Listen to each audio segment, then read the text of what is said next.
Because I am GoreAphobe, and you are not.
Hey, what is up? We made it.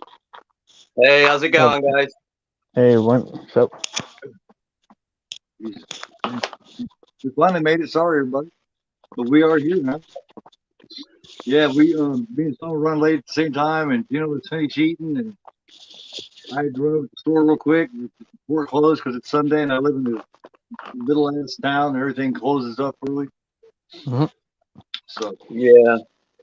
we are here and picked out a few. I know I like that. I've heard a lot of people say that they don't. So what we will see. I'm really curious to see what Juno has. Do you guys have all horror, or do you guys have some others besides horror? Or? I have a couple that are outside of the genre. Really, I only have like two here that are really outside of the horror genre. I have like three. Good. All mine are inside because I really haven't talked that much about with you guys about non-horror yet. So, except you and I talked about Fargo. Juno. Yeah, but I know Sean does like it. Yeah. Yeah, I watched the 4K. I picked that up recently, and I haven't seen it in a long time. And I was just like sitting there thinking, like, how the hell does Juno think this is like overrated or whatever it was that he said? But it's everybody's got their preferences. Yeah, I fucking love Fargo, man. I think it's fucking hilarious. Yeah, it's just I just didn't really understand the story. It's just I feel like the story didn't really go nowhere with this fucking kidnapping. Like, what the fuck was the point of it? Like, to steal money, or what the fuck was it? It's just all insanity, man. It is a true story, so it's like, I mean, I don't know the exact true story like the back of my hand, so they gotta follow that for what it is, and then add in whatever entertainment value to it. The little fella, the little fella, because it's not that like it's a total piece of shit. Because I have seen more overrated movies than Fargo, but Fargo, like, I just couldn't get into it. They get as good as people say. Yeah, but I like the Coen Brothers. I like their other movies better, especially No Country for Old Men. I like that movie more. They make good films, man. That's true. Like, I can relate to that, though. I can't get into everything from the Coen Brothers. Like, what was that one they did with George Clooney, Hail Caesar? I was like, fuck this, dude. This that was like a recent... Like, I couldn't even watch that shit. Was that like a 2010 movie? Didn't they do Burn Out the Reading and shit, dude? That's what I couldn't get into. I think it was Burn Out the Reading or something. Yeah. But did you guys ever get to see Blood Simple? Yeah, that's a good one. Very clever film. I think Criterion has it on 4K. Yeah, they do. Got hey Austin, hey Russell. Yeah, but when I was mentioning Night Country for Old Men, There's some people that think that movie's overrated. Really, damn. That's got probably one of the best villains I've ever And seen. a lot of people, when a lot of people rant on that one, they say Harvey Dent is a lame ass villain. Like he doesn't make any sense. Like Oh that's why I see in man, everybody's that rants about motherfucker that was movie. chilling. I don't scare nobody. Fucking scares me, and that dude is chilling. Yeah, I like Harvey Dent in that movie. What's his name? Anton? Anton Chigurh. Yeah, sure, yeah. But like, I just love how like they give him like this Beatles mop cut, and like he's got the Yep. most simple clothes ever, and Love the oddball name, and just his whole demeanor. He's all Yeah. action and no words. Yeah, He ain't got time for sitting there Yeah. bullshitting with people. Yeah. He's just gonna take care of business. And he has a creepy deep He does voice. say shit is weird, man. Like conversation that he has with the old guy at the gas station. Yep. Yeah, it's Yeah, kind very of funny smooth, too like- how he like shows that guy some mercy. He flips the coin. He's like, "Well done." Yeah. He's like, why would you be coming back? And he's like, well, We're gonna be closed. yeah, it's crazy, man. It's crazy. That would be chilling. Like I said, I don't scare easily, and I wouldn't want that motherfucker coming back at night. I would definitely Yeah. gather up those weapons like it's fine. It's just his whole, his whole demeanor, his I guess his whole profile. It's really concerning to watch somebody like that. He doesn't give a fuck. He's like a machine. He does not care. Yeah. I wish that gets a 4K one day. Yeah. Last week we had I was here with Nightmare Zone and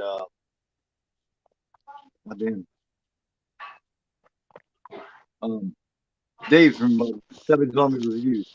And next week I'll be here with Eric and Dirk. So, Dirk. and maybe Chris.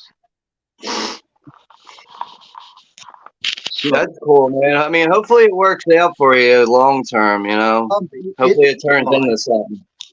I don't see a reason why it wouldn't, man. The whole thing is what I want to make sure that I get done is have somebody fresh.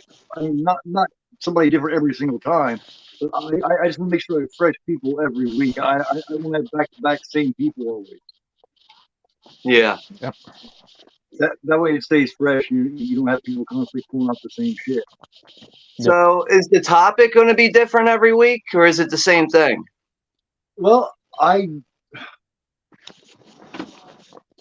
figure maybe I could reverse it maybe here and there sometimes, or I could leave it up to somebody else to put in a different topic sometimes, or something like that. But I figure maybe for the first two, just now, basically it's about films that that you like and you don't understand why other people don't. You know what I mean? So it's your chance to defend this film that you like and you don't understand why they don't, and they don't understand why you do. Right. Yeah. I mean, you could also go with like changing up the topic every month, maybe. Yeah. I thought about like doing a reverse on it too, also. So,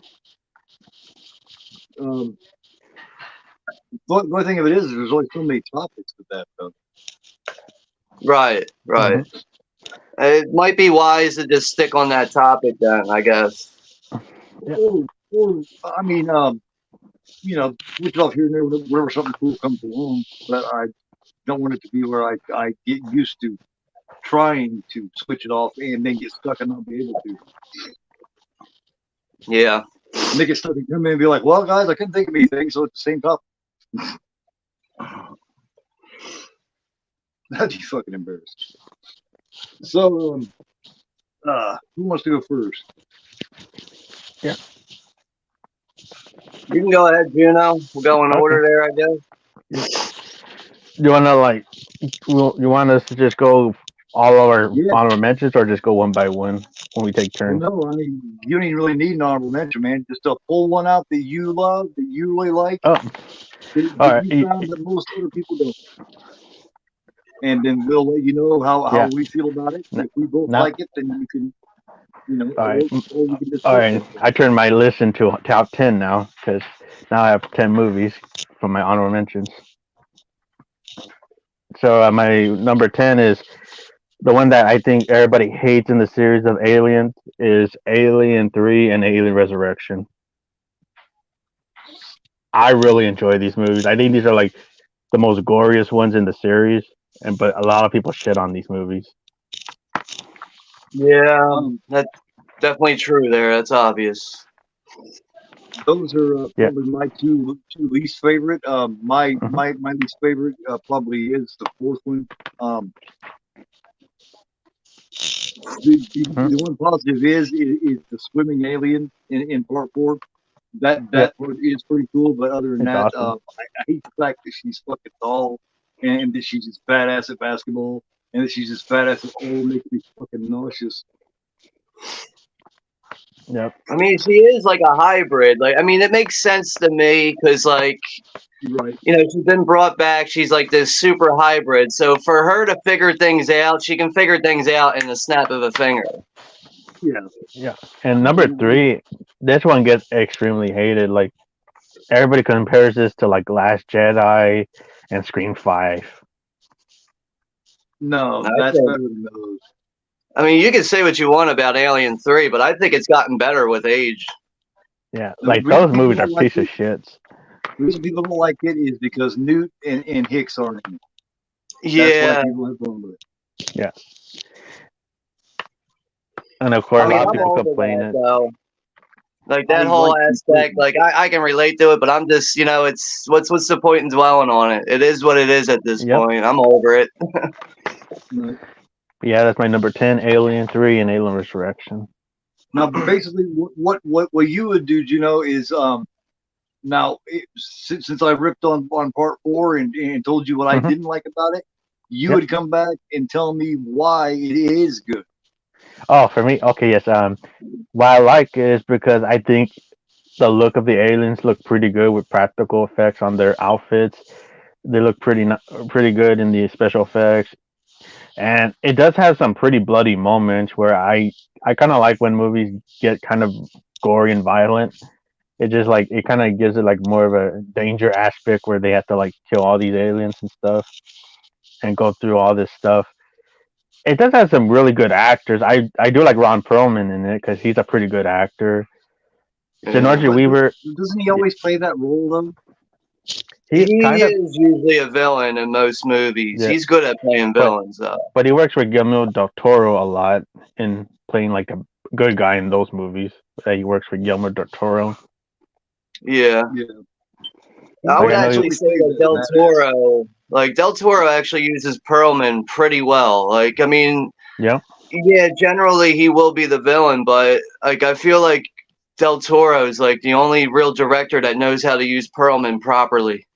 yep, I mean, didn't Perlman play that exact same guy in Blade 2 though? I mean, that's my only problem with it.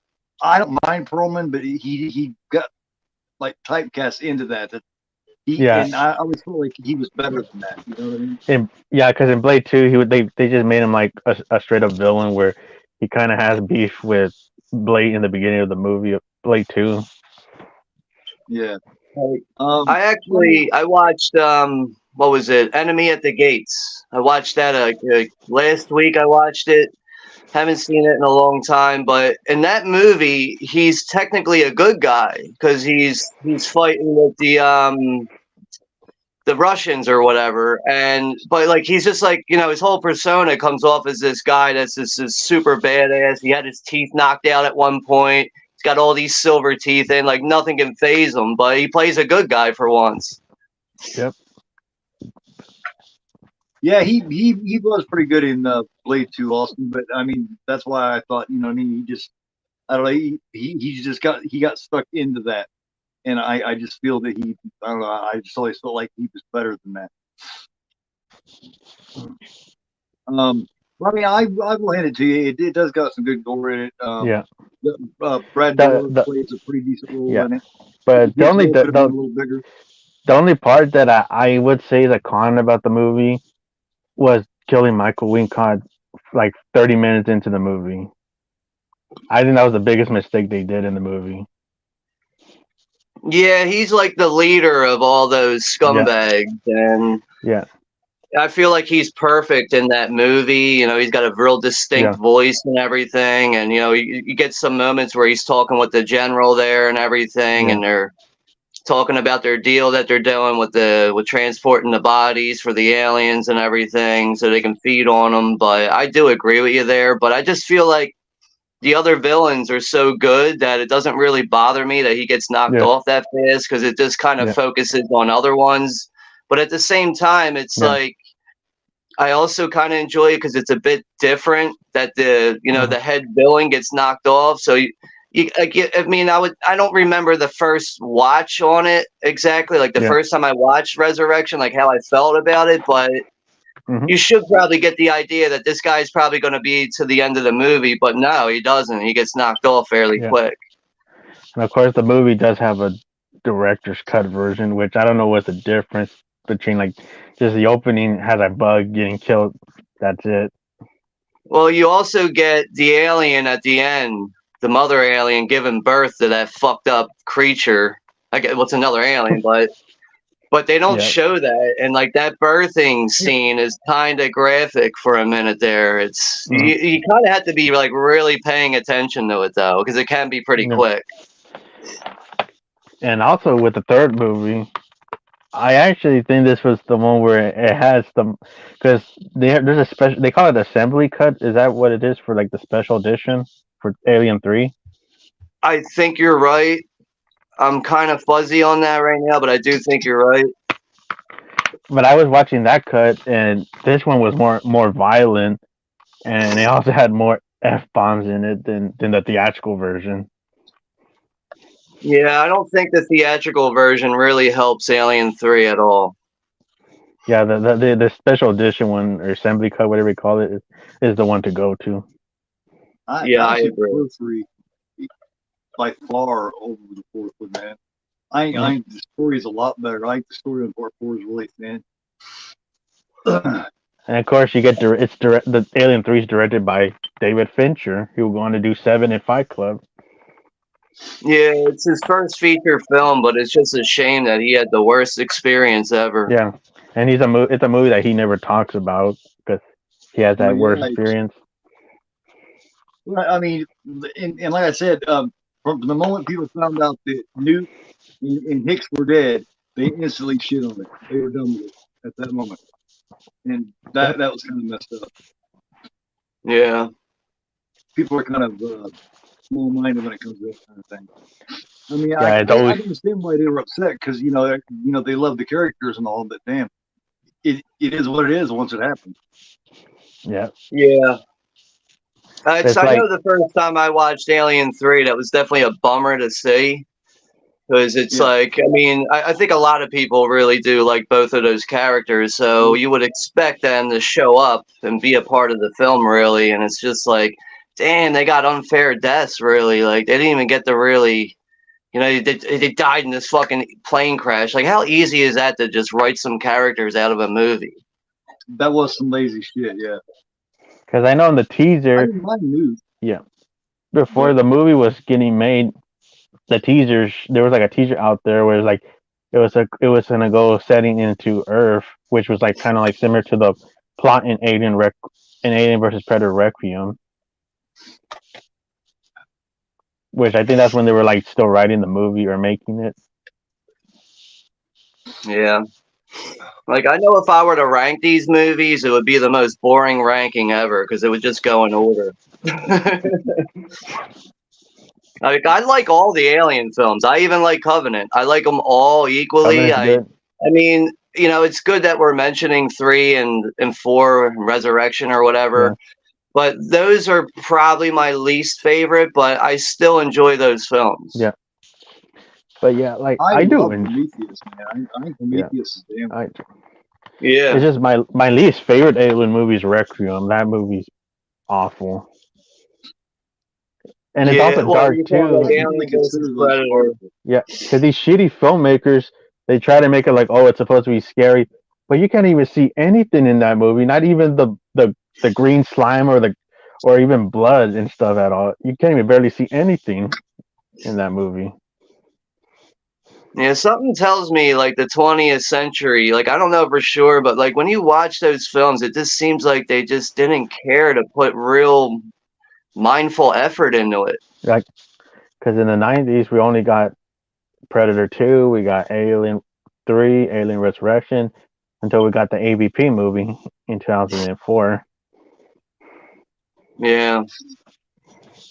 But Like I yeah, definitely like Predator 2, but you know, like I always hear people like, yeah, I love Predator 2. Like my only issue really with Predator 2 is Hmm. why are we taking the second film into the city? Like for me, like I need the Predator in that jungle setting. I need him in that vast open setting so he could just pick people apart. Not like, all right, let's put him in this fucking city setting with all this nonsense. But I do like Predator too. It's just not a highly Yeah, ranked Predator movie for yeah. me. Like I Because see people always raving about it. I'm just like, yeah, really? Like, I don't think it's that like good. I don't mind the movie, but I still say the first movie is better. mm. Oh yeah. Didn't they give some kind of a reason why he was in the city all of a sudden? Wasn't there some kind of a reason? Like a new, I Remember, think it's he was been a supposed long to be time. like, I think he was supposed to be like, I think the Predator was like meant to be like a teenager, where he's like a younger Predator, because the one in the first movie was just an older Predator. Right. It's been a long Well, time since I've seen that. but that opening scene in the beginning with the fucking with the drug lords and everything, like that's such a cool action sequence, man. It really Oh yeah, is. got credit. It does have pretty good action scenes, but it's not good as the first one. I like Right. him carrying the head away with the head still screaming. That's fucking killer. Yeah. Oh yeah, yep, And then at the end, when we get to see the Predator's trophy case on his ship, that's pretty cool. You see like a giant T Rex head on there and all types of shit. and the great, and it was awesome to see the alien xenomorph skull there. I mean, like, I know Bill Paxton's character is what it is, but I find his character to be utterly annoying. Yeah, yeah. When you first meet him, Yeah, I don't have too much shitting on Alien to do because I don't hate any of them. yeah. Even But if Prometheus and Alien Covenant, those are the ones that get so much hate too. I love Prometheus. A lot of people I think think Alien Prometheus was Covenant. really smart. Yeah, a lot of people think Alien Covenant's the worst one. Oh, Yeah. I mean, I can see some people's points on that with Covenant, but I just liked how it did something a little different. The characters were with their significant others. I enjoyed that. I like, when Covenant first came out, I was like, I don't know about this Danny McBride in a fucking serious sci-fi movie, and Yeah, but I was wrong. but yeah, that's my honorable mention. I mean, not my number 10. What's your guys' next list? now I'll go ahead and go. I'm not sure how you guys feel about this one. It's the original Wes Craven Hills Have Eyes. A lot of people don't like it. I don't know if you Yeah. guys like it or not. I'm definitely a Yeah, big fan of it. Like, I yeah, also to the point where I feel like sometimes I can't even defend the movie. yeah, My only issue with the movie is it just the end has just got nothing to it. It's just like bang, yeah, movie's over. Here comes this red screen of credits now, and just very abrupt. But yeah. that doesn't ruin it for me. There's so much 'Cause- more value and good things about the movie yeah, that the end of it doesn't ruin it for me.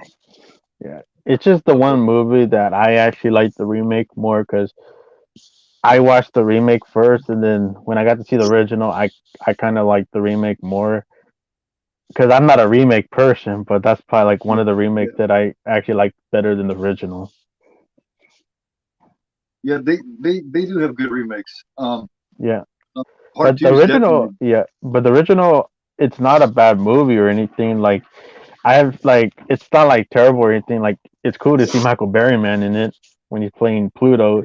Like he was a crazy character in that movie. He played his role really well. Let me try another one then. Let's see if I can get any hate out of this one. Same mod. I liked Saint Maud. Same here. I liked it I better wasn't than like, I mean, I I liked wasn't it- like yeah. super crazy about it. I had to watch it 2 times. The first time I watched it, I was like, all right, I don't hate this movie, but I feel like I got to really sit down and analyze this a little bit better. But the second watch just really hit for me a little bit differently. Yeah, same mod. I actually liked it better than Midsommar, in my opinion. Oh, I love Sigmod, man. I think it's really fucking smart, man. It's Really good movie. and it moves really quick. All right, Yeah. let's try this one. Green Oh, Inferno. yeah, I can't do that one. Oh, now we got to debate. All right. Eli Roth. I was going to shoot my whole wall of different red. Oh, 'cause I got another Eli Roth movie too. But go on with your thoughts on Green Inferno, Sean. You know, I've only seen the Green Inferno one time, and I am a really big fan of Cannibal Holocaust. Mm-hmm. And when I first watched it, like I know when I saw the trailer, it wasn't looking good right away. I'm just like, you know, everything just looks too clean and polished for a cannibal film too. Like just the look of it's just like, yeah, it looks like it's got too much big studio written all over it. But I also just feel like it's not graphic enough. There is some situations and scenes that are graphic. That stuff's obviously there, but compared to the original Cannibal Holocaust, it's just day and night for me. Yeah. And it just does not hold a candle to the original film. And to me, like, you know, the Green Inferno should really be an ultimate follow-up to Cannibal Holocaust. And I know how much Eli Roth really enjoys the original Cannibal Holocaust, but I just think the movie really fails on a lot of levels. It's not supposed to be, you know what I mean? It's not supposed to be a remake or a sequel or anything, you know what I mean? It's supposed to be his own creation, you know what I mean? But he's still taking the Green Inferno. He's taking that from the Cannibal Holocaust. So there's got to be some kind of relation there, in my opinion. Well, I mean, it's supposed to be somewhere like in the same neighborhood, so to speak. Like they're ending up in the same type of an area, but they're a group. They're it's about this one particular girl instead, because they're going out to what? It's they're going out to speak for and stand up against and all this kind of bullshit. Those protesting shit. Protest. That's what I was looking for. So it's supposed to be a whole different story. That's my argument. I mean, not many things are going to be as graphic as Holocaust. Yeah.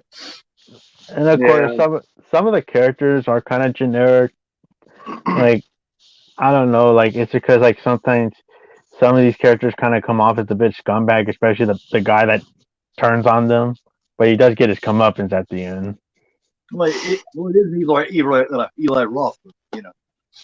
Yeah, because everybody complains about him a lot. Like he's like the same situation with Rob Zombie.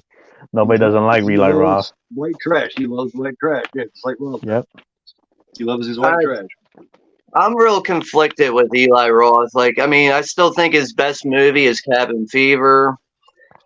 And like, I just like, you know, when I look at my collection sometimes, I'm like, I don't really have much of Eli Roth stuff. Yeah. Like the stuff I really enjoy is like Cabin Fever and Hostel. That's about it. And I don't really care for it. Like, I don't hate him as a filmmaker. I mean, I did like Thanksgiving. That's another one I had in there. I haven't seen that yet. Definitely check it out. Yeah, it's definitely worth your time, especially like when you compare that to everything else that was released last year. It's definitely a good one. It's better than Scream 6. A lot of things are. Yeah, but especially Thanksgiving being a slasher movie, it's not boring as shit. It'll get you into the movie. Ferox is cool too. Yeah, I love Cannibal Ferox. Well, I mean, Cannibal Ferox. This is never going to live up to Ferox or fucking Holocaust or any of them. There's just no way. Those are, you know, they stand on their own. I don't think he was trying to go there. You know what I mean? I don't think he was even going to try to reach there.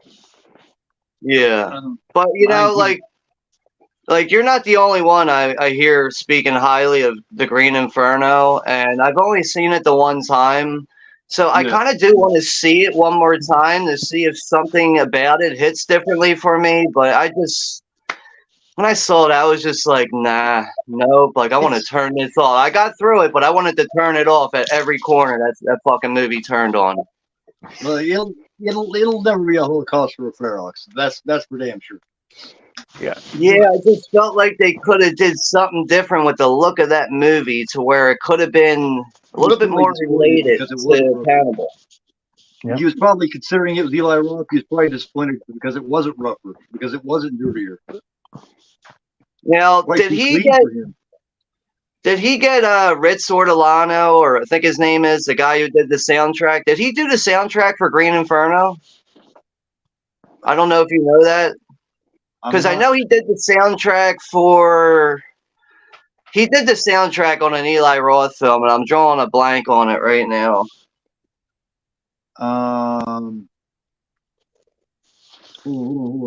Because, you know, Eli Roth is obviously a big Cannibal Holocaust fan. Apparently, he got in touch with the guy who did the soundtrack, Ritz Ortolano, or Ortolani. I forget his fucking name right now. But he did that. He did the soundtrack for the Cannibal Holocaust. Yeah, that guy. Just I'm trying to find. I'm not sure. Ortolani, yeah. Music by Manuel Riviero. You know what? Wait, what year was Green Inferno? 2013. All right. Well, apparently Ritz died in 2014, so maybe he didn't do the soundtrack. He's sick, boy. I remember that movie like waiting for 2 years to come out in theaters, which I thought that was strange that the movie just waited for that long. Because I seen like a trailer like in 2014, and the movie hadn't come out till like 2016. Lindsay does good Campbell movies too. That's a good point. Or maybe he didn't do a film for him. I don't know. I could have swore he did a movie, like a soundtrack for Eli Roth, but maybe I'm drunk. Like I can't even find out the information right now. I don't know. Maybe I'm thinking of something else. Eating Alive, yeah. I hadn't even thought about Eating Alive, but oh yeah. You know, I'm not too big on Eating Alive. That's an Umberto Lenzi one, but I feel like, you know, his best cannibal film is Ferox. Oh yeah. Yeah. I think so. Which Eating Alive you're talking about, the Cannibal or the Toby Hooper one? The Cannibal one. Oh. Toby Hooper was fucking insane and like I don't know, it's fucking weird, man. It's one about the dude at the hotel that feeds the guests to the alligator. Yeah, that's cool that he has an alligator as a pet that eats people. That's crazy. It's a pretty cool, weird little film, though. I like it, especially what they were able to do with that movie. It's on such a small sound stage, and the look of it with all those reds and everything, and then you got crazy ass Neville Brand fucking ranting and raving about his bullshit throughout the movie. It just really adds. Like that movie just keeps adding on top of things. Because that's crazy that the husband looks at the wife and goes. And that's crazy that he's like, you tell you was a fucking joker. Yeah, Marilyn Burns is in that too, and she's just as good as any other film she's been in. Yep. And a young Robert Englund. Yeah. That's where, my name's Book and I'm really You want to mention some of yours, Sean? Yeah, I'm not really doing like putting them in order here at like numbers or nothing. I'm just gonna kind of grab one and just start talking about something here. So, Yeah, that's right. What are we going with? All right, we're gonna go with a slasher here from 1983, I think, 82 or 83. I think this was released, and it seems like a lot of people think this movie is really boring overall. I just like this movie mostly based on the atmosphere of it, and this is One Dark Night. One Dark Knight's One pretty Dark cool. Knight.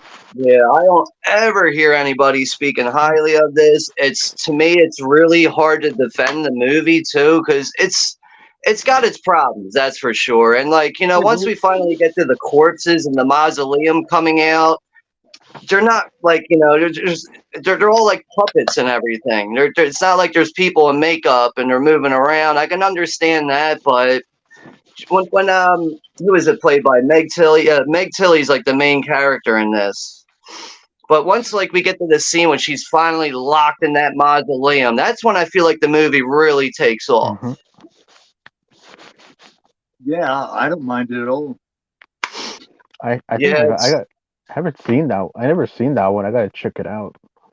it's hard to recommend it. Like I would normally not recommend that movie because most people are like, "Ah, it's boring. Like, what are you talking about?" And I just usually give up on talking about it. But I've always enjoyed it for what it is. It's definitely not the best horror film out there, but I just think it really provides great atmosphere. Almost anything that takes place in a mausoleum creeps me the fuck out right off the bat. So that's going to be a winner right there. Mhm. Anything in a mausoleum is just going to win me over probably like right away. But Yep. It looks so much like it's time too, man. I mean, it looks so much like it's time. You know what I mean? I mean, yeah. the clothes, the hair. I mean, Yeah, it right. You see like the back. high school kids with the football jackets on and everything, and Takes me but back. like, you know, I also like how like the main villain in it who ends up committing suicide, but Mhm. he has like this telekinesis power that we all don't really know about. We don't really get to know that through another psychic in the movie. And once we finally see the corpses coming out of the graves in the mausoleum, you're seeing like electricity sparks come out of nowhere. I think that's pretty cool to see.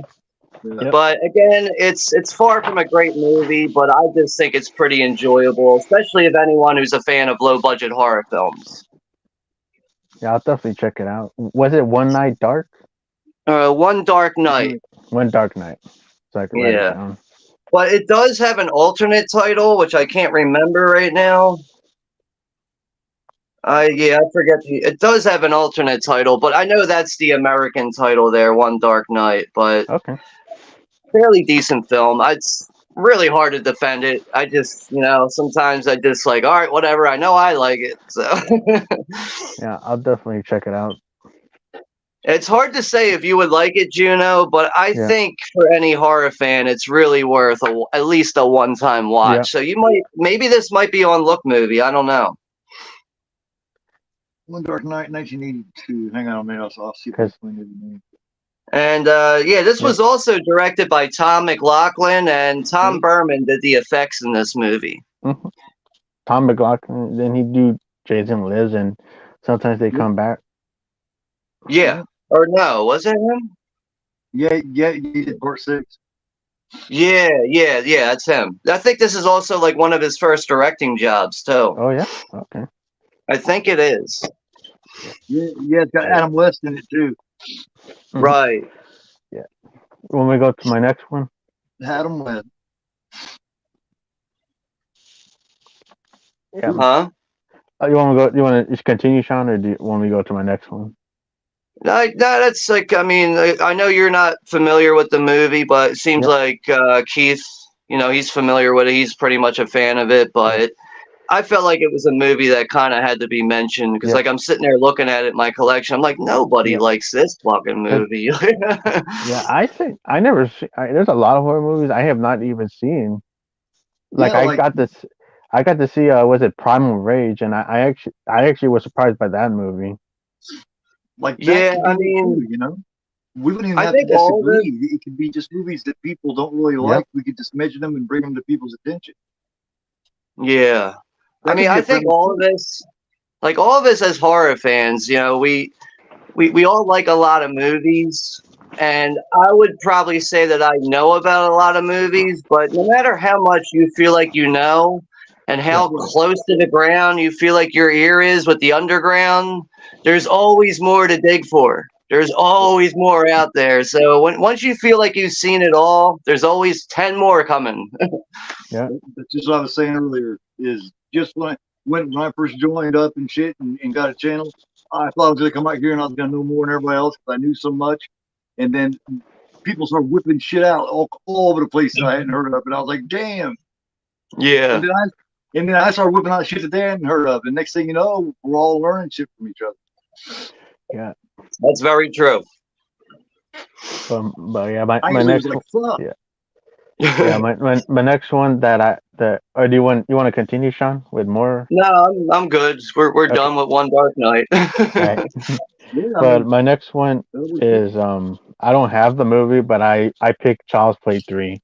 That's the one that gets so much shit on. That's true.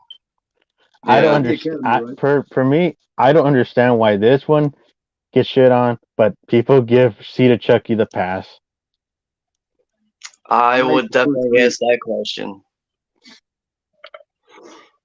I like three It's a better. good question, man, because it's obvious. Like a lot of people really hold Seed and Bride in high regard, and I'm just like, where's the horror elements? Because I don't think they're there. Yeah, and the reason that Yeah, people there's don't like, there's a lot of times that people don't like 3 is because it's always considered a boring one. Like everybody don't like it because it's a boring.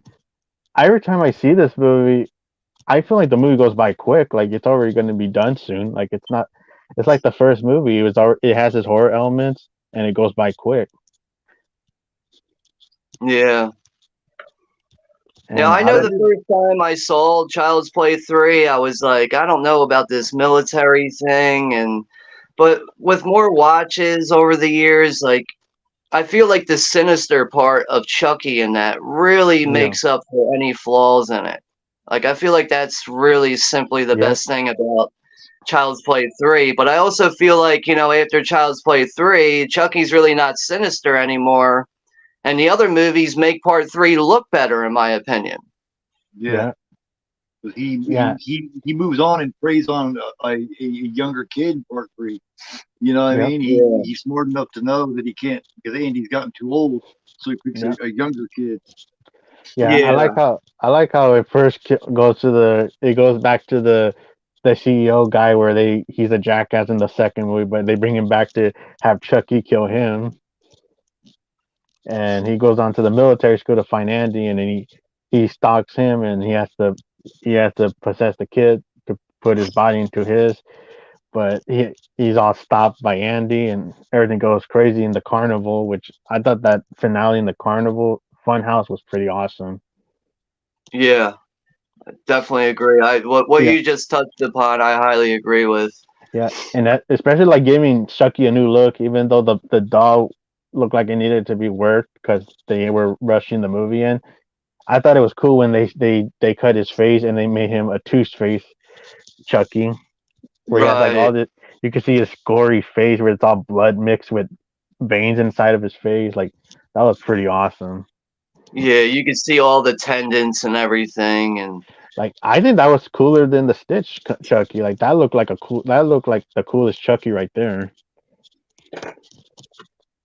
Yeah, his yeah, like last I name. also feel like his hair looks better in that one. Like I guess you could say the look of Chucky's a little conflicting at times throughout that, but I think he looks fairly good for what it Yeah. is. When it gets to the Two Face part where his face gets cut off, like he looks like a badass right there. Yeah, it's a good idea they did that. Because he probably went sinister again until what? Curse? I mean, Curse, he was sinister Yeah, again. Kurt, they brought it back for a bit. But I mean, Seed and Bride, they're just meant to be fucking comedies, basically. They're pretty much Halloween Yeah. Resurrection of full of comedy. Yeah, I mean, for me overall, the Chucky franchise stops at part 3. I don't even Yeah, care about anything else but after yeah, part 3. but part 3, I spoke highly about it because I just think it gets too much shit on. Like they think it's the worst one. Like it didn't make any sense. Like I don't get it. I think the movie is better than some of the bad sequels in the series. Even better than the TV show, which I think is awful. The Oh, TV show, I've never seen it, not one movie. never don't see even it. waste your time on that. I've never Yeah, seen yeah, Keith. Like the first episode, Chucky kills the actor Devin Salva who was in Final Destination. He plays the it. kid's abusive dad, and then Chucky kills him by vomiting like some gas, and then he gets electrocuted by touching the wires or something. So That Chucky vomits gas or something. I don't know what the hell it was. Dude, what's the whole thing with old Chucky too? Like, who thought that was a good Oh, that idea? was like the recent season. That was stupid. It's pretty much like I got to see a little bit of that clip. It's pretty much he went to the doctor and he's dying because he has like cancer or something. I don't know. And like I'm seeing people say that oh, they fixed the Chucky show in season 3. I'm like, what are you talking about? You guys fixed the show apparently. All right, still looks like a piece of shit. And of course, season 2, like the last like the last two episodes of season 2, they pretty much just went all Exorcist rip off at the end of that episode, like the last 2 episodes. Yeah, I only gave I watched some of stupid. the first season. I couldn't get through it. I didn't watch anything from the second season. And Yeah, I then never people were watch it. talking It's about old Chucky and shit from the 3rd season. So I was like, all right, let's see what people are talking about. And it was yeah, like signing up for for excruciating pain. Yeah, they just make him a joke in that movie. Like it's like 10 times more of a joke than Seed of Chucky, where it goes too much. Like what the hell? Damn. Yep, that's what happens when you revive a franchise and looking for cash to They did grab. they did it with Scream. They did it with Day of the Dead. They did it with The Exorcist, and they did it with was it I forgot. There's like I hate when they turn horror movie franchises into TV shows. They're just whatever's going to line up their pockets is what they're going to go with. They don't care if there's fans begging for certain things. Whatever's going to line up their pockets, that's what they're going with. Yeah, number 9 is Child's Play 3. Yeah, that's definitely one I think that's worth mentioning. Yep.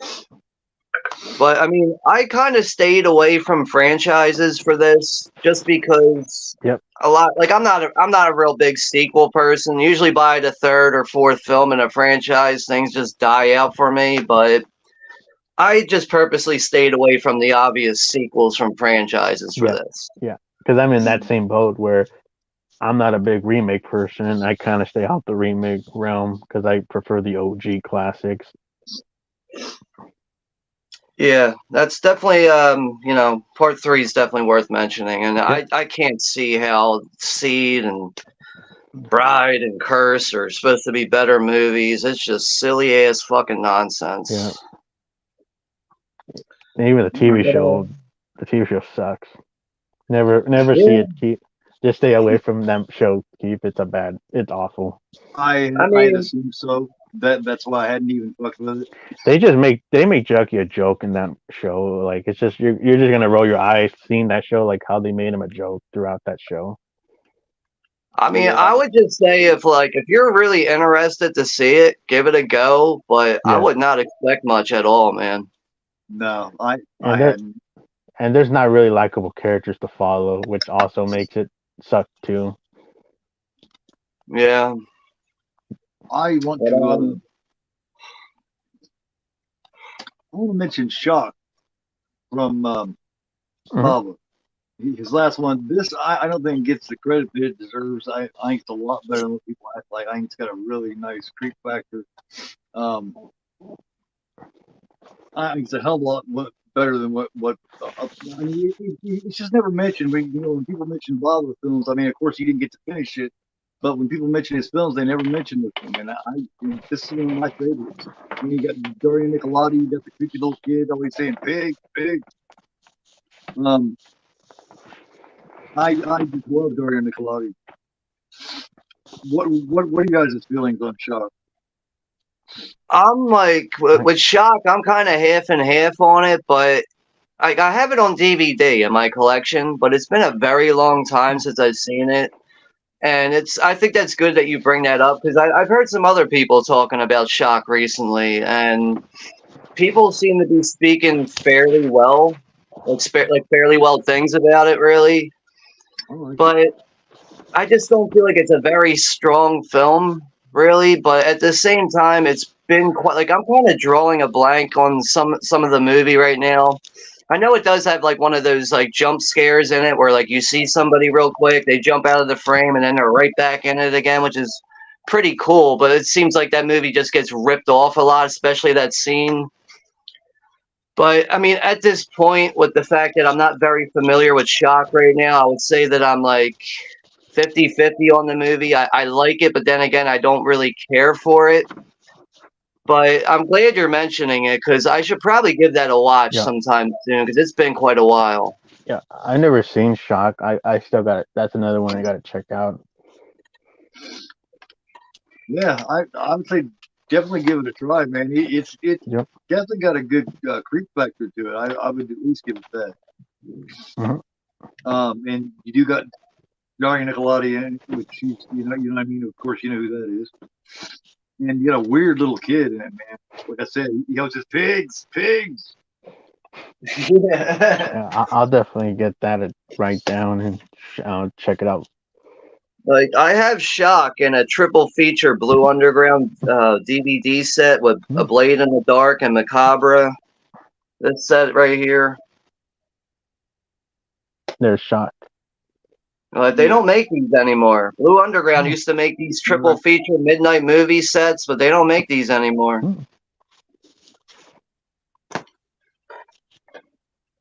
But that's definitely one I feel like that's worth mentioning. Shock, you know, it's very underrated in some ways, and generally you will hear mostly hate for that movie, it seems like. But lately I've been hearing some fans throughout the community speaking highly of it. Oh yeah, I've always waved the flag for Shock, man. Yeah, actually, speaking of which, I see Dirk is in the chat, Subjective Perspective Collective, and I know he's speaking highly of it right now. But like I did hear him speak of Shock recently. I forget what stream it was, but I know he was speaking highly of it. So he's definitely somebody I saw speaking highly of it or whatever. But some other people I've heard, you know, say that they're fans of it. So there is a fan base for it. That's for sure. Dirk and I actually agree on a lot of films, man. I've got to find out. Wait. You got a next one?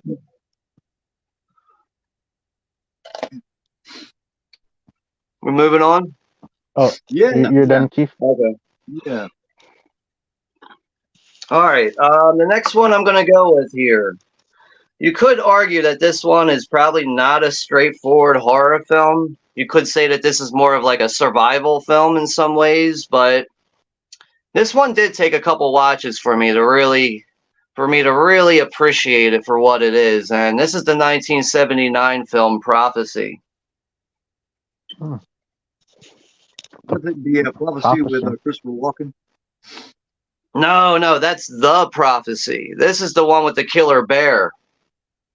Prophecy without the word the.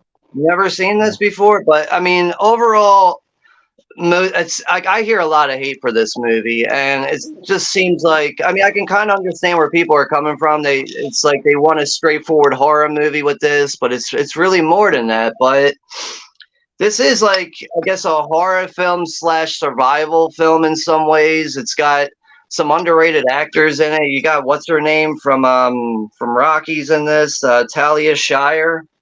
She's in this, and shit, I think apparently Tom McLaughlin was a mime artist on this. Tom McLaughlin was like one of the guys that worked in like the bear suit. Apparently, I didn't know that. I'm like reading the back of the Blu-ray right now, but I'm trying to find a summary real quick. So you have Robert Foxworth from Damien. Omen 2 is in this. Talia Shire from Rocky and Godfather. And it's about a doctor and his wife who travel to Maine to research the impact of the lumber industry on the local environment. They begin to investigate a succession of mysterious and terrifying events, ecological freaks of nature, and a series of bizarre and grisly human deaths. Something unimaginably horrible waits in the woods, something unwittingly created by man. So yeah, it is like one of those movies where a hybrid creature was accidentally created by man, and it gets out of their control, takes over the whole wooded environment around them in the main area, and there is some instances in the movie where it does look like the bear is just like, what the fuck's going on here? Like, how's the bear even moving in that direction right now? But for what it is, like, I mean, even the concept of like a bear just, I guess, it's being turned into some kind of like freakish creature. It's might sound a little silly, but there is some fucking vicious death scenes in this movie, though. Now, this is also rated PG-13. That might be another issue with some people, which I think this is really overall just misrated. I think this movie should have been at least a rated R movie, and the running time is 102 minutes, but I mean, like, overall, it took me a little bit to really appreciate that movie, but I do appreciate it a lot more now, but it doesn't really hit for a lot of people. I'll definitely check it out. But I'm surprised that you haven't seen that one, Keith, because it is from '79. But again, we all can't see every movie out there. Right. But I think, I mean, it's hard to say if you would like this, Keith, for sure. But I think you should try to maybe give it a watch on Look movie or something someday. If you're like bored out of your mind, you want to watch something that's old that you haven't seen before, maybe give it a watch on Look movie. It might be on there. Cool. Yeah, because I like Shire. Yeah. So, have you guys noticed I have no fucking moderators all of a sudden? You got one. I see Russell Collier is the only moderator. Really? I should have at least 2 or 3 of these people on here should be. But I also see Texas Hardcore 1965 as a moderator. Really? It's not showing on my screen at all. It's showing that I'm a moderator. Maybe Really? maybe refresh or something. I don't know. What the hell? Yeah, Dirk is right. But back then, PG films were basically hard rated R's. That is very true. PG-13 wasn't a thing back then.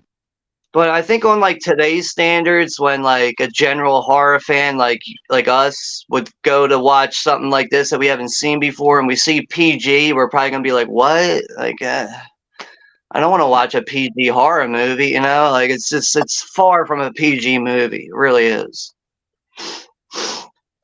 Yep. But yeah, I'll definitely check that one out too, Sean. I only seen the Christopher Walken one, but I never seen that one. Yeah, this one's just called Prophecy. Without the THE. Yeah, without the in there, but the tagline under it says Prophecy, the monster movie. So that's the tagline, the monster movie. But you know, like I said, I would probably try to give that a watch online before going and buying a copy of it, because it might not do anything for you. Yeah. But yeah, I feel like Prophecy is definitely a movie that was worth mentioning, because it does overall seems like a lot of people just like, it's, you know, like another thing is like you have this issue in the movie where like you have a bunch of natives that are trying to preserve like the environment for what it is, like almost like Native American type people. Right. And like all these new like environmentalists like groups are trying to come in and do experiments on things, and they're trying to preserve their land, and they're like, you know, there's this whole conflict going on. Mm-hmm. And it kind of in a way like distracts you from the fact that there's some creature in the woods. So like at times when you're watching it, you can be surprised and distracted from this conflict, when in reality the real conflict is this killer bear that you have to take care of. So like it's not the best movie, but it's got value to it, and I feel like it's worth watching. It's a little bit of a creature feature a bit. Yeah, I would label it as a horror movie that it's got a creature in it. So yeah, I guess you could put it in the creature feature realm. But it's got some really good elements of a survivalist movie too. Mm-hmm. Yep. But yeah, that was your pick, Sean. Yeah. We can move on to the next one. All right. Let's all run through. one more. Yeah, I got mine here. It's Maximum Overdrive, Stephen King. Yeah, I was thinking about picking that one, and I was like, I bet you Juno's gonna pick it, so I'm not gonna pick it. I don't know. I never understood the hate for this movie because this one, even Stephen King hates this movie, which I don't understand. Right. Yeah, I think King just had a really bad experience with his first directing job with that. I think it's probably what that is. Yeah, did you ever heard about the story about what happened to the director of photography? What happened to him on set of the movie? I'm not sure.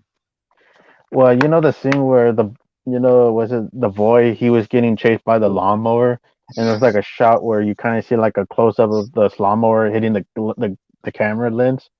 Yeah. Well, behind the scenes of that scene, the director of photography was trying to like use something, but Stephen King wanted to like use woods to like lift up the camera. But when the lawnmower went close, it chipped through the lens into the board, and a piece of wood chip, like a point sharp piece, flew into the director of photography's eye, and impaled his eye. Wow. I Well, was that like, guy's what? pretty cool. That was like one thing that happened on set that was kind of scary on set of the movie. Yeah, I Even don't though, think like, I remember hearing about yeah, that. Like, the only I thing I know of with yeah Maximum Overdrive that a lot of people don't seem to be aware of, there's actually an uncut version out there. yeah And I think it mostly has to do with the steamroller scene. I think that yeah the kid who gets run over by the steamroller, I think that's more graphic and extended. A lot of people don't really seem to realize that there is an actual uncut version out there, which I don't think we'll ever see. yeah. Or Stephen King will never release it because he hates the movie. Yeah, I mean, something tells me it's probably not even like scrappable. Like, I bet you those elements probably don't even exist Yeah, anymore. but yeah, Maximum Overdrive. I think it's a fun movie. It's a kind of a Aged dumb, really funny well. movie, but it does deliver pretty kick-ass action and mayhem throughout. Like this is like a movie that's on acid. Like this one will go carnage throughout with all the trucks and the automobiles going, and also calling Stephen King an asshole when he has that cameo when he Yeah, walks in the to the beginning. Yeah. ATM machine.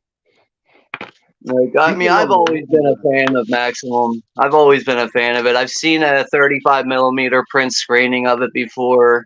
Mhm. Yeah, there is some obvious parts like throughout, probably towards like the middle and heading on to the end of it, where it kind of drags a bit, and you're kind of just like, all right, can we fucking get going here? Like, it's.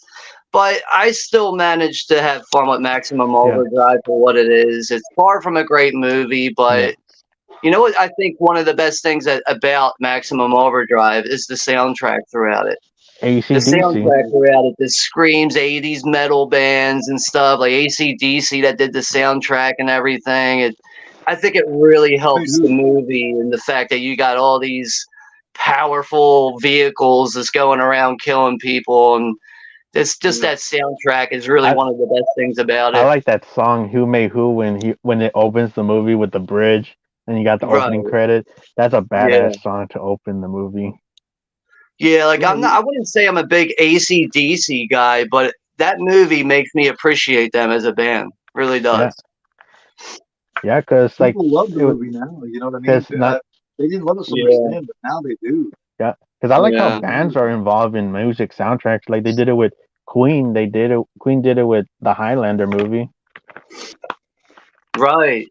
That's like it's another thing. I'm not a big fan of like I like Highlander. I like the movie for what it is. I'm Hmm. not super crazy about it, but I love the Queen songs throughout it. They're so fitting. Yep. So yeah, that's my number 8 is Maximum Overdrive.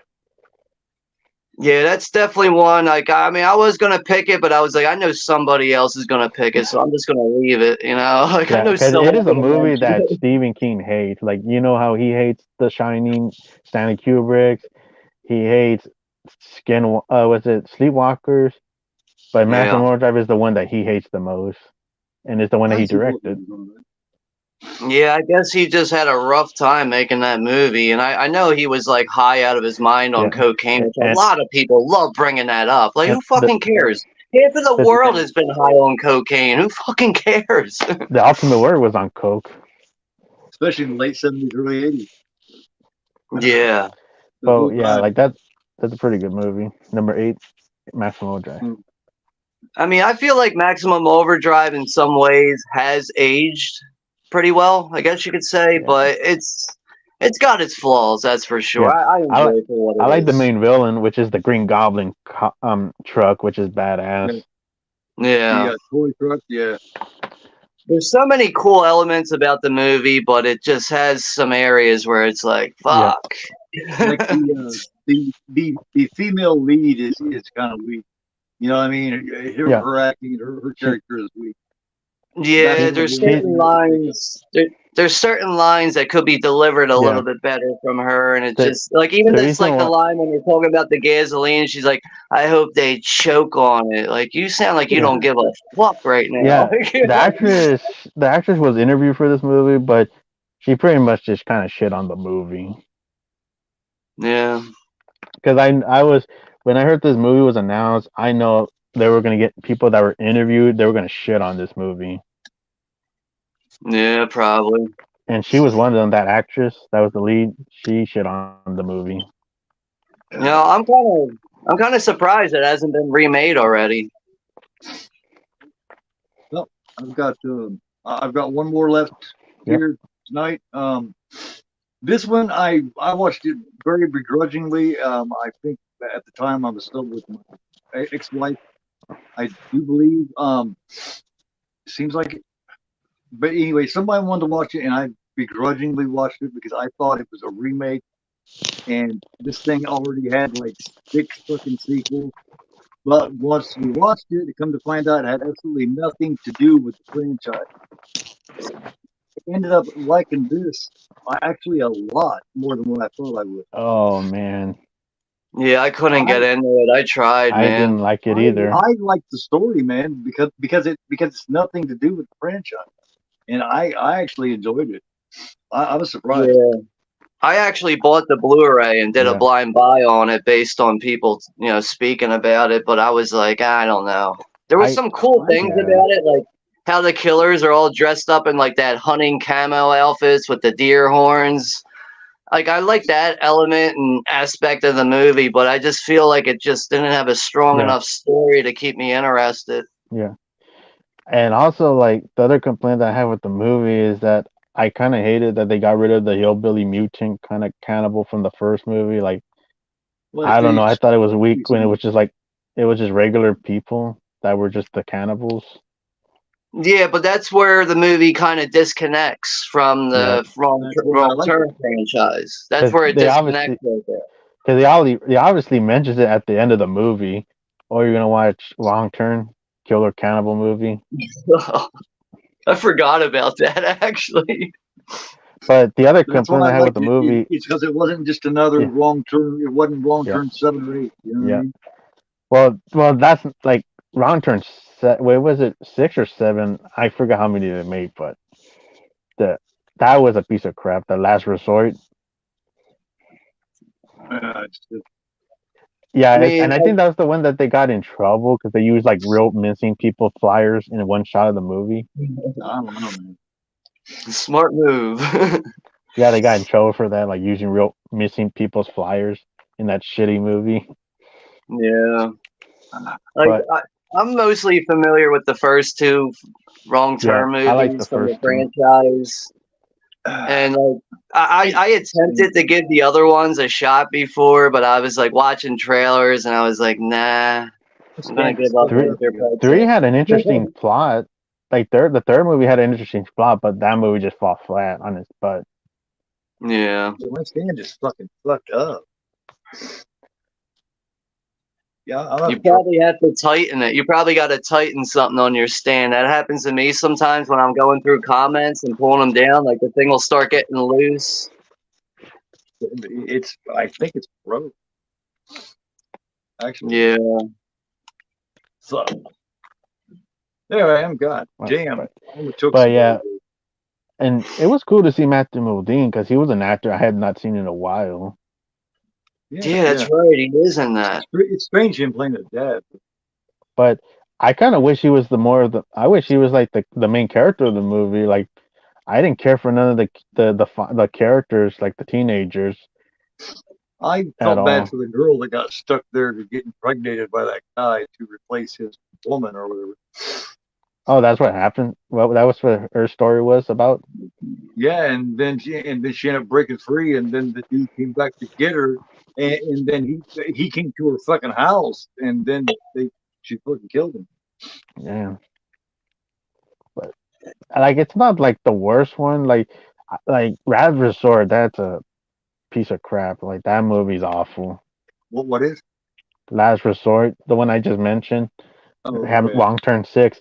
That one is a piece of crap. Like that doesn't look like Wrong Turn at all. It has all this weird crap in it. Like this doesn't make any sense. I don't think I've seen any after like 4. I think Nah, 4 was it for me. I was like like, the first two are the only ones that good. Like the I don't rest of see the anybody sequels talking are about just Rest bad. Stop. Do you guys remember the Rest Stop movies? I remember seeing Yeah, the first one Chrome on Skull, Sci-Fi. something. Rest Stop Yeah, Chrome Skull or something like that. no, Yeah, there's a Rest Stop, and then there's a second Rest yeah. Stop. Rest Stop is the one with the The killer. first Rest Stop Yeah, stars the chick that plays Sif in from the 4 movie. Hmm. I don't have those, but I do yeah, remember Rest Stop yeah, movies. yeah. Rest Stop. I remember seeing on Sci-Fi Channel. It's about like Yeah, a killer truck guy yeah, that's trying to kill this girl in a rest stop. yeah. She's in the bathroom and shit. Yeah, Joey Lawrence cause is in the first one. yeah, cause she gets like her boyfriend gets killed, like he gets captured and killed, and a cop gets killed, and she's like all alone with the killer in the truck. You know, for some reason, it just crossed my mind right there when you said Last Resort. I thought about Rest Stop. That does that's like similar to Wrong Turn. Yeah, No, yeah, that's what I'm thinking about. Dirk just said laid to rest. That's what I was thinking about, yeah. the Li- Chrome Skull. I forgot about those. The first Laid to Rest is really good. The second one isn't as good, but the first one's just Laid to it's Rest. brutal as fuck. Is that a zombie movie? No, I I'll show don't you. I don't It's a remember it. supernatural film. I know that. Or at Chrome, least I think that's like the main antagonist, and it's like supernatural. Chrome Yeah, Skull. I've never Oh, seen Crumb that. Skull. Oh, I thought it was like like something like Cabin Fever or like some zombie movie or something. I didn't know it was that name of it. He's a dude that wears Yeah. a Chrome Skull mask and he's got two. I thought the movie was called Chrome Skull for that one, like that killer. I've never seen that artwork though. That looks really cool. It's badass. Yeah, Yeah. it's It's a got hard tits case. all over it too. Watch those tits, man. Yeah, it's limited to 50. Wow, that's a Wow. really awesome artwork. Yeah, they won't notice the tits this deep into it. Yeah, if they do, Yeah. they You got a got your problem with some next damn one? tits. You got your next one, Sean? Yeah. All right. All right. We got one here that is technically a western, but it Yes, does you have do. supernatural horror elements here, and I ended up finding this one on DVD and Blu-ray at the Dollar Tree, which was really like, what the fuck is this doing at the Dollar Tree? But has a great cast in it overall, and this was released back in 2016, and this is Brimstone. Oh yeah. Brimstone. I never Yeah, I seen don't it. know if you guys are familiar with it. This is a pretty lengthy film overall. I feel like this movie probably could have been cut down a little bit. But I mean, you have Kit Harington from Game of Thrones, Guy Pearce, Dakota Fanning, Guy and some Pearce. other character actors throughout it. But overall, I just really enjoyed this film, and I don't ever hear anybody speaking highly of this. A lot of people just like to overlook it, which is probably why this I kid know ended up about at it. the Dollar Tree. But like, I mean, I also feel like horror and westerns, even though in some ways they kind of work the same, but I feel like when you mix those genres, it can either be really good or it can be a total disaster. Hmm. But for me personally, I feel like this really works for a horror western film. Yeah, It's I don't remember 128 too. minutes. Have you guys seen Brimstone? I never seen it. I only saw Bone Tomahawk. Yeah, I did a while ago. Like So, like Bone Tomahawk, I would say is a little different because you got like savages that are just Yeah, not pretty moving much. ahead with times and stuff. Pretty But much this is a Tombstone little bit meets more Cannibal Holocaust. supernatural, Yeah. and it's basically like it's. Let's just read the. Is this a? It says here a triumphant thriller set in the menacing inferno of the old American West. Brimstone tells the story of Liz, a genuine survivor who is hunted by a vengeful preacher for a crime she didn't commit. So, yeah, like the story is like Guy Pearce is like he's this preacher who's just really like he comes off like he means well with people, and he's really good at pulling in like church members and people that are just very religious. He's really good at talking and presenting himself and selling people a product that just doesn't exist. But right. his daughter decides at one point that she wants nothing to do with him and she's going to go ahead and move on and do her own thing in life. And she ends up like moving in with a bunch of like, I guess you could say like old time hookers and stuff. Like she becomes a prostitute or whatever. But then she ends up having her tongue cut off at one point, so she can never have to tell the story of what she went through again. But her father, who is played by Guy Pearce, the preacher, he is just dedicated to hunting her down for the rest of his life. And that's basically what the gist of the movie is. It's like her father, the preacher, who is played by Guy Pearce, he just goes out of his way to keep hunting her down. And it is really creepy to see Guy Pearce in it because, like, you really can't figure out his whole agenda and what he wants to do with him being a preacher. But people worship him throughout the movie. But I just thought for a modern Western film with a little bit of a supernatural twist on it with some horror elements, I thought this was really well crafted. Could have been a little bit shorter in some areas. Some things probably could have been cut out of it, but I thought it was a really good film overall, and I thought it was really worth mentioning for this roundtable. Yeah, I need to see that again. Same. I need to check it out. I only seen like Bone Tomahawk and Dead and Tombstone. Those are the only two horror western movies I've seen, but I have never seen that one. Yeah, like that's another one I would probably say that you might want to see that online before going and getting a copy of it. Yeah. You might want to see it first because it might not do anything for you. Yeah, because a lot of times it's better to just watch the movie online than waste your money. Like, fuck, this movie sucked. I wasted my money. Right. Like, there's that situation. I mean, there is plenty of films that I will easily recommend to people and even tell people sometimes to go ahead and buy a copy. But a movie like this is probably a little hard to recommend to everybody. Some people it might hit with, some people it might not. Like, for instance, I know Russell from Texas Hardcore 65. He's a big Guy Pearce guy, Guy Pearce fan. Mm-hmm. And I don't think he's seen Brimstone, but I really think because of the fact that he likes Guy Pearce, he will find value in this movie. Yeah, I'll definitely check it out. But yeah, it's something you probably want to watch online first before getting a copy. But I did find this on Blu-ray at the Dollar Tree. I was like, holy shit, this is at the Dollar Tree. That's bought for $1. Yeah, I mean, when you're paying $1 for it, man, I mean, Yeah, you can't expect too much with $1, that's for sure. Yeah. Well, that, and I mean, if you can find something good there, man, that's like the ultimate blind buy experience, Yeah. Yeah, I mean, like, what was that like short wave there when Dollar Tree started really selling movies? It like lasted up until COVID came around. That's when the good movies started fading out. But if you were willing to really check all your Dollar Trees in your area, you can end up finding some pretty cool movies for $1 and some other ones that are worth checking out for $1 that you never seen before. But now when I go in the fucking Dollar Tree and I see the movies, it's all like picked over kids movies, just a bunch of table coasters. That's all it is, man. Bunch of exercising movies. Yeah, shit like that. Yeah. But yeah, I would definitely check it out, Sean. Yeah, Yeah. I want to check it out again too. Like I say, it's been a minute, and it is a little bit longer. So Yeah.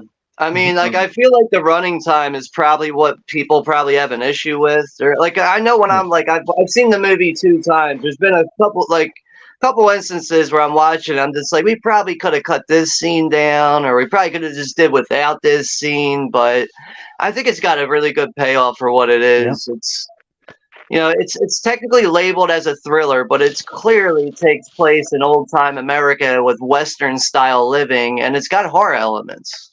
yeah. But yeah, my next movie that I have here, it's an Eli. I'm gonna have to get off here, man. This stand's driving me fucking crazy. I'm gonna have to fix it. Sorry about that. But I think I might have found a better premise for it though. You know what I mean? Come up with just come up with films and go around and discuss them and introduce them to people and shit, maybe. Yeah, I kind of like that idea. Yeah, man. It's like there's also plenty of us too that can really make this kind of concept ride and to bring some attention on some movies that some people might have overlooked or just never even looked at all because of their personal preferences on movies. That's what I find interesting, because that's another thing with this community. I mean, there's times where I will reflect on negative things about this community, but without this community, I also wouldn't know about certain movies. I wouldn't know about certain releases. So as much negative shit that might go around in this community, there's plenty of positive things, and this is why I'm still here. And without YouTube, I wouldn't have half of my collection. I wouldn't have certain releases. I wouldn't know certain people, and that's what I appreciate the most. Yeah. Do you want to come next Sunday, Juno or Cal? I need a fourth next Sunday. Well. Yeah, but here's my last mention is Cabin Fever. Yeah, go ahead real quick, man. I just switched arms. Go ahead. Yeah, but here's Eli Roth, Cabin Fever. That's a movie that gets shit on. It does. Yeah. Does it? It does. Like some people, because everybody hates the movie because they're shitty characters. They're so stupid. They make dumb decisions. Like that's why the movie gets criticized. Yeah, there's some people that have issues with a lot of Eli Roth films. Like I said earlier on, I'm not even really big on his movies, but I don't have hate for the guy either. Yeah. Like, I'm okay with him as a filmmaker. It's just I don't like everything from him. I mostly like Cabin Fever and Hostel. That's probably about it, really. But I appreciate what he tries to do with filmmaking. Yeah, that was my pick, Cabin Fever. All right, man. All right, man. I will get a hold of you on Instagram, Cal. Thanks for joining me, guys. Sorry about the stand and shit, man, but this is driving me fucking crazy. Dude, I understand, man. It's all right, dude. Shit happens, man. We were still able to get something done. Yeah, I'm gonna fix this son of a bitch, and that way it'll be cool for next time. But Keith, if you get your stand fixed and you're not doing nothing at 10 o'clock, we're gonna be watching Maniac on my channel.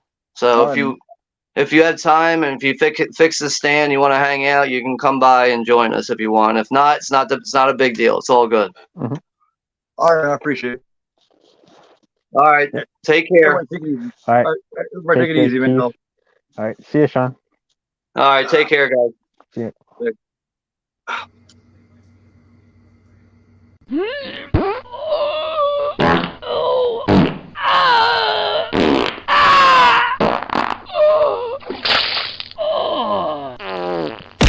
Because I am GoreAphobe, and you are not.